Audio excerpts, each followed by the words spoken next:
One of the differences that we need to talk about is what's the difference between a solo demo and a rider demo. The rider demo involves another step in the presentation. A rider can make or break the sale, okay? So it's very important.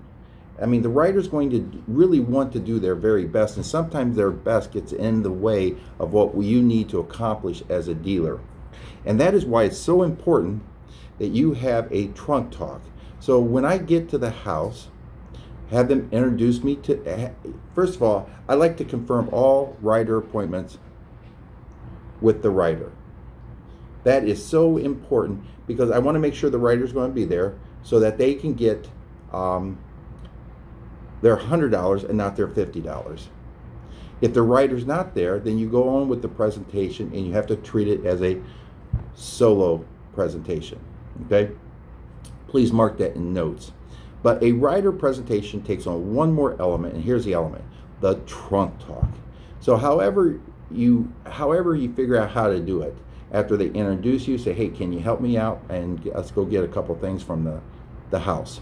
I usually don't bring everything in the house even at all. Once I want to find out if the rider's there, okay? And then I have them come out with me, and I do what is called a trunk talk. It's where you open up your trunk or wherever the rainbow is, and you just ask them, okay, first you introduce yourself if you don't know that rider, and you ask them when did they buy and how many have they done and how they're doing so far. What makes them pick this customer?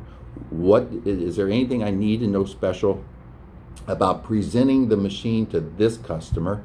And it helps me, one, get comfortable with the presentation, and then I tell them, add in anywhere you want to add in about how you use your machine. And if you question how they're paying for it or they're financing at all, then why don't you excuse yourself as we get to that point? That way, if they feel free enough to talk about financing in front of you, okay? If you're not concerned about it, then go ahead, be my guest and stay the whole time. But sometimes if you are about to get a sale which should make you $200, they'll feel uncomfortable talking about their finances, because if they do it with a credit app, they're going to give us certain information they may not want you to hear about. So anyways, with all that being said, that's the element of a rider and what is called our trunk talk.